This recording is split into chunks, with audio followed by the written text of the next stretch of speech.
أعوذ بالله من الشيطان الرجيم. بسم الله الرحمن الرحيم. الحمد لله رب العالمين. أعوذ بالله من الشيطان الرجيم. بسم الله الرحمن الرحيم. الحمد لله ثم الصلاة والسلام على المبعوث رحمة للعالمين صلوات الله وسلامه عليه وعلى آله وأصحابه أجمعين. أشهد أن لا إله إلا الله وحده لا شريك له وأشهد أن محمدا عبده ورسوله. أما بعد. السلام عليكم ورحمة الله وبركاته. All praises due to Allah subhanahu wa ta'ala, the Lord of the worlds. We thank Allah subhanahu wa ta'ala for granting us the opportunity to witness the month of Ramadan. We extend our most blessings and salutations to our beloved Prophet Muhammad sallallahu alayhi wa sallam, his entire household and companions. May Allah peace and blessings be upon them. May Allah forgive us. May Allah subhanahu wa ta'ala protect us. May Allah guide us. May He grant us beneficial knowledge and understanding. May Allah subhanahu wa ta'ala accept our ibadah. Our parents, may Allah grant them success. May Allah subhanahu wa ta'ala protect them. May Allah guide them. May Allah subhanahu wa ta'ala let them live long to witness our success. All gone souls in Islam, may Allah forgive them. May Allah subhanahu wa ta'ala unite us all in Jannat al-Firdaus al-A'la. To the kuffar, may Allah subhanahu wa ta'ala grant them hidayah. Naam, alhamdulillah. Today, inshallah, we are going to be reminding each other about an issue. And before we proceed to our topic of our talk today, we would like to share a story with our brothers today for us to see what to benefit from the story. This story that we are going to be talking about is called the story of the Imam that stole the money. Now, you might start to jump into conclusion because of the title of the story, the Imam that stole the money. Let us tell you the story before you make such allegations and such accusations. Naam, this is a story of one of the ulama, one of the sheikhs in the African villages, one of the African countries. He is coming from a village from Africa. This Imam studied in one of the universities, in one of the Islamic universities around the world, like one of the universities in Saudi Arabia or in Medina or in Iraq, any other Islamic university that is recognized in the world. Such person is scarce for you to see such person committing such a sin. To accuse such a person is very, very scarce. So today, you'll be wondering why should such a person commit such a terror or such a horrible sin, not knowing that something behind the issue. Everybody has a reason of doing things. This Imam is one of the leaders of their community, or he is the leader of the community. After completing his studies, graduating from the university, he returned back home and he is being granted the opportunity to be the Imam of their hometown. He is the one leading them for Salah. He is the one taking care of the masjid, teaching their children. And in this community, they are having a tradition. This tradition is not an Islamic tradition. It's not something which is compulsory, but something that they are established by themselves, and they are using it as a sign of respect towards the Imam. This tradition is that every month of Ramadan, they will be inviting the Imam. The Imam will be circulating around the houses. All the families will be inviting the Imam to come and break his fast with them, with their families, as their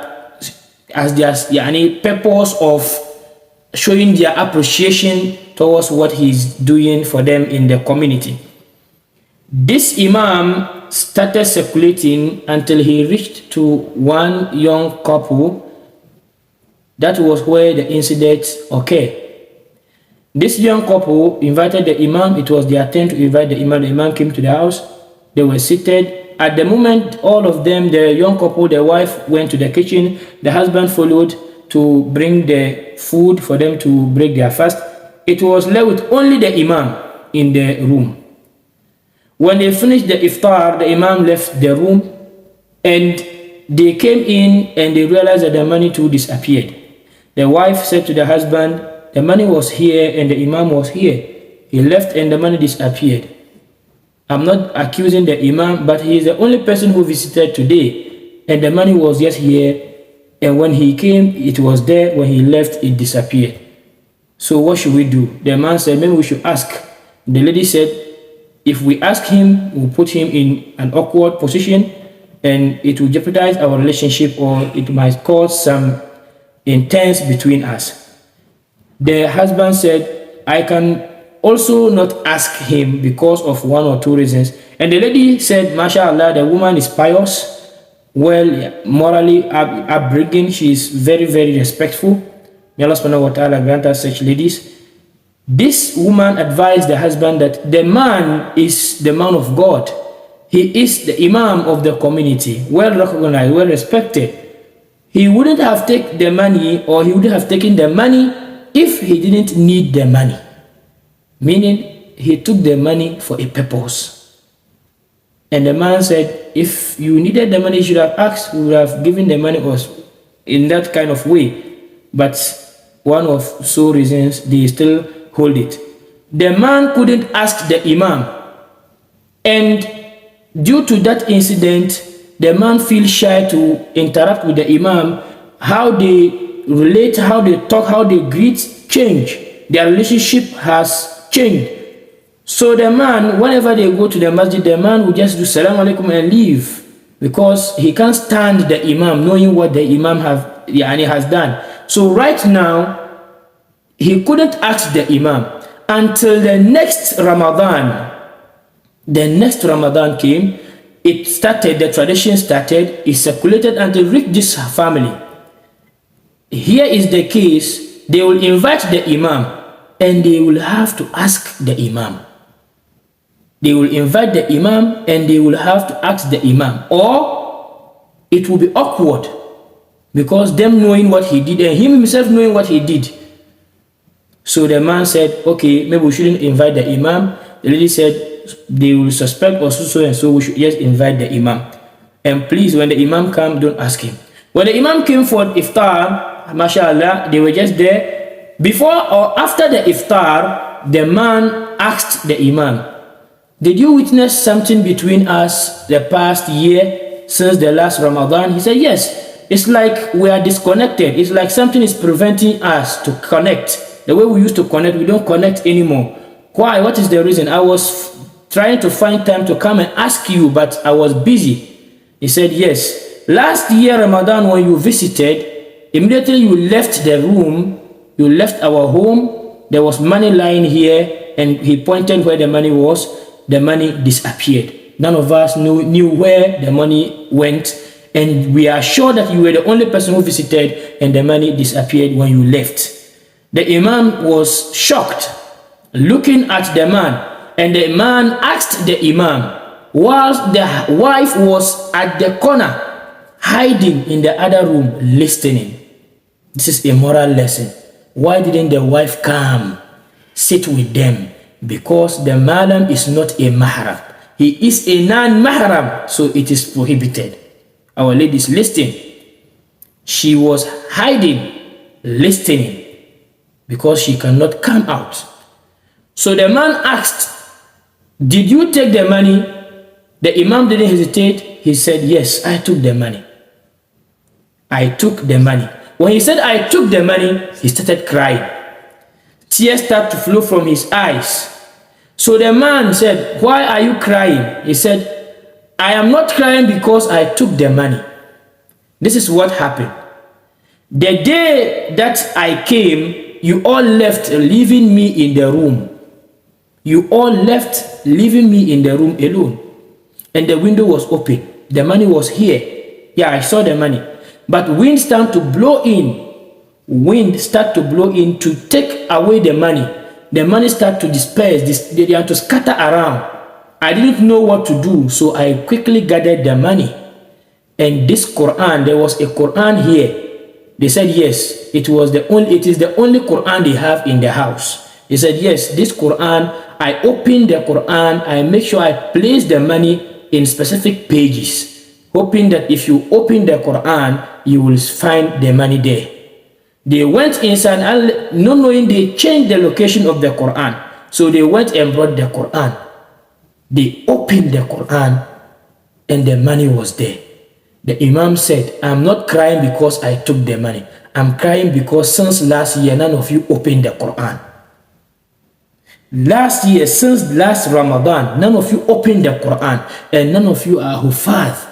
None of you memorized the Quran.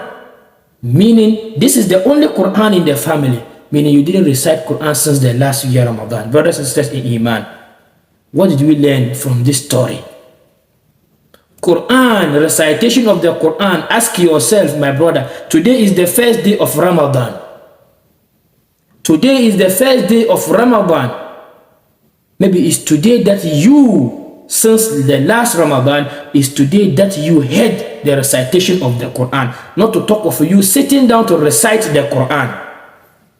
Brothers and sisters in Iman, respectful elders in Iman, where are we heading towards? What are we doing with our lives? Yet we are seeking, crying every day for success. Yet we neglect the book that will guide us. That will guide us, that will show us the path towards success. Right now, ask yourself, did you have a Quran? Today, some people are contacting others, the students of the Quran. If you are listening, maybe you've received a call from a brother asking you, please, do you have Quran for me? To an extent that some people will be asking, please, do you have a jalbab for me? To an extent that some people will be asking you, do you have hijab for me? Oh, please, madam, I want a veil. Ya subhanallah. You want a veil because of the month of Ramadan. Then what were you using to pray? What were you using to pray? We don't only pray in the month of Ramadan. So what were you using to pray? Meaning you were not praying.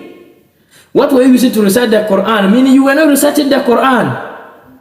Most of you people, the time that you listen to the Quran is when you go to the masjid. Salatul Maghrib, Salatul Isha, and Salatul Fajr.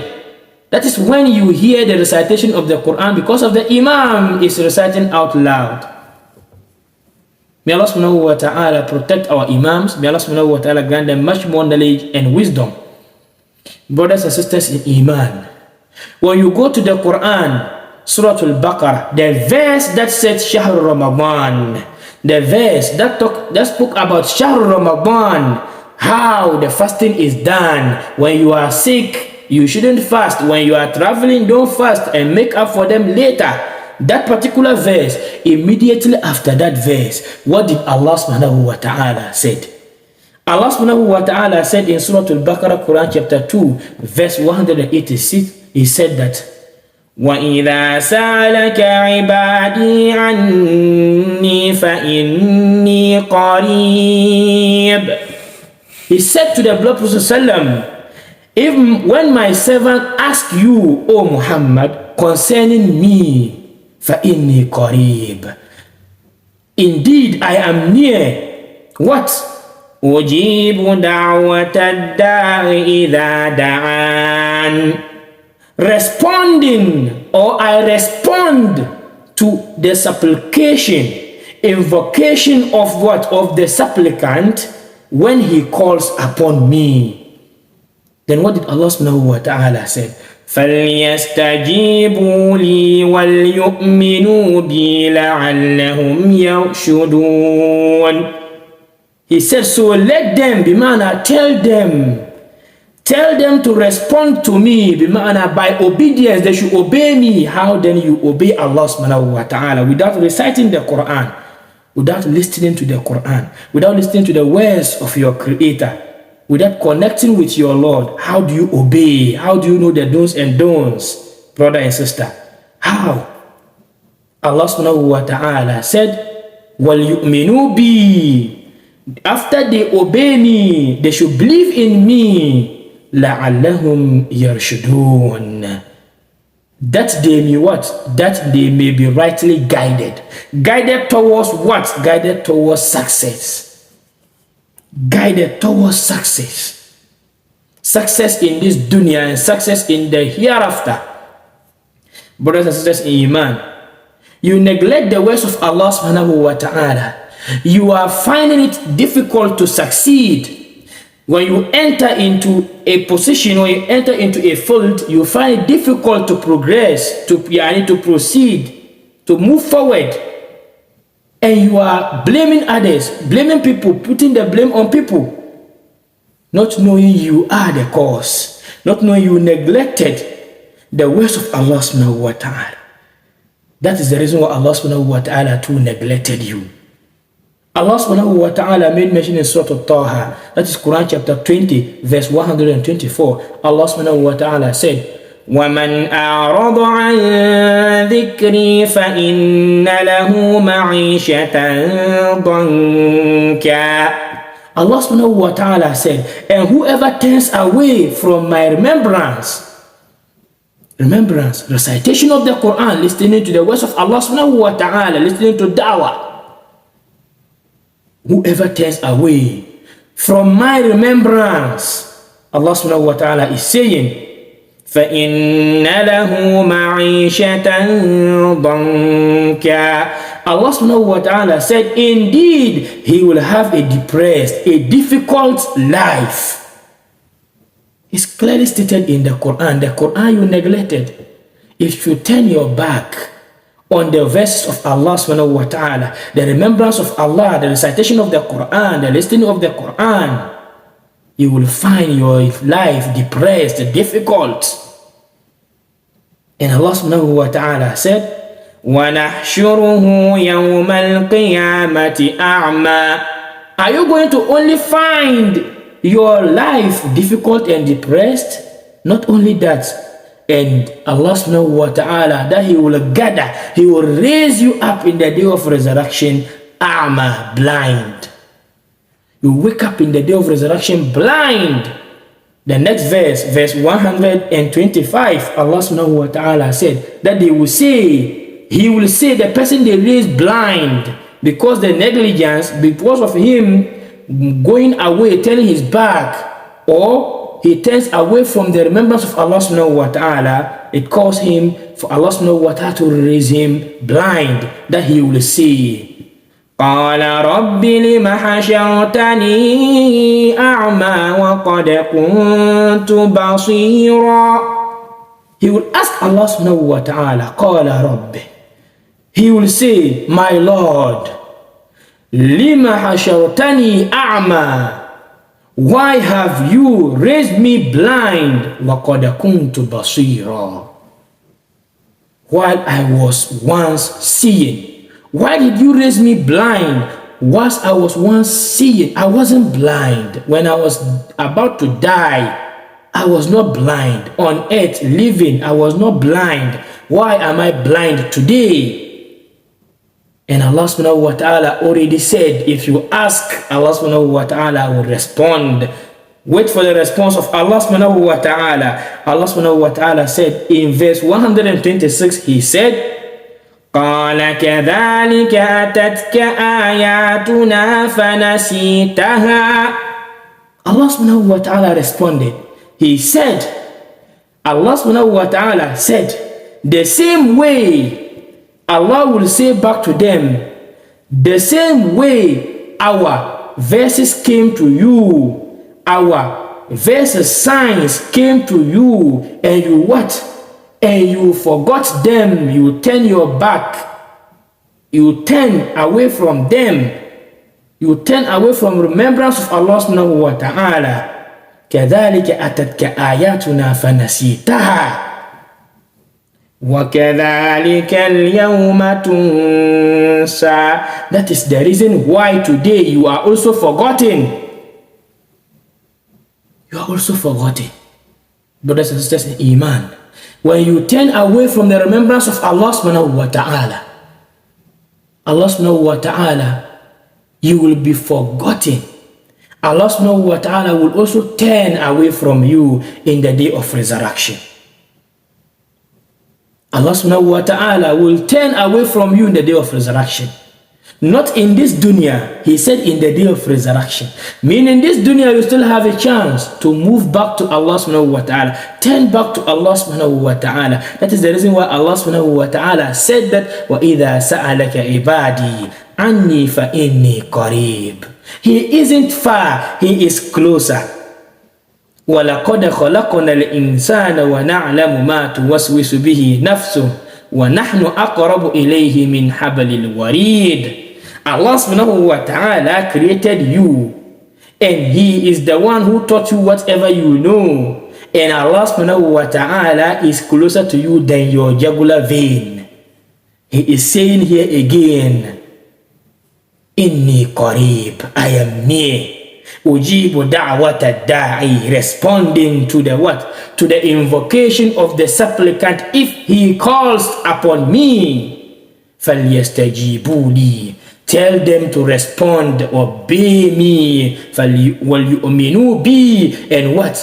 And believe in me. لَعَلَّهُمْ يَرْشُدُونَ, they may what? They may be rightly guided. May Allah subhanahu wa ta'ala guide us towards success. May Allah subhanahu wa ta'ala protect us all. May Allah subhanahu wa ta'ala grant us the rewards of the month of Ramadan. May Allah subhanahu wa ta'ala forgive us. May Allah subhanahu wa ta'ala grant us Iman, because Allah subhanahu wa ta'ala said, He is the one who said He is always there to respond, and He is always there to forgive us, and He's always there to guide us. And this is the best month for you to be guided. This is the best month for you to be forgiven. This is the best month for you to remember Allah subhanahu wa ta'ala, turn back to Allah subhanahu wa ta'ala, throw whatever you did away. Some people did their last yesterday. Some people did their last yesterday, hoping that the month of Ramadan will end and they will go back and pick. Brothers and sisters, the bag you left yesterday, please don't go back. Because if you go back, all the work, all the fasting that you are doing in the month of Ramadan, you are doing it for nothing.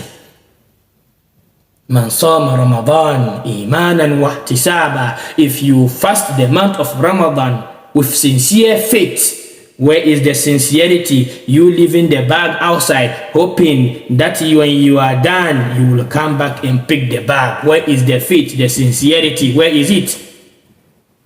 Allah subhanahu wa ta'ala said, Prophet said in the hadith, Man sama Ramadan imanan wa ihtisaba, ghufira lahu ma taqaddama min dhanbi. If you fast the month of Ramadan fast it fully with sincere faith that your sins, ghufira lahu ma taqaddama min dhanbi wa ma ta'akhkhar, your sins, your past sins and the present will what? Will be forgiven. What do you want? What do you want than this? May Allah subhanahu wa ta'ala grant us hidayah. May Allah forgive us. May Allah subhanahu wa ta'ala protect us all. And mashallah, today is one of the blessed days in our lives, because today is the beginning of the month of Ramadan, the beginning of all the double, the beginning of all the multiplications. May Allah subhanahu wa ta'ala amplify whatever that we are doing, He should multiplicate whatever that we are doing, He should double whatever that we are doing, and protect us all. Wa sallallahu ala nabiyyina Muhammadin wa ala alihi wa sahbihi wa sallim. Allah subhanahu wa ta'ala knows best. Wassalamu alaikum wa rahmatullahi وبركاته. مالك يوم الدين إياك نعبد وإياك نستعين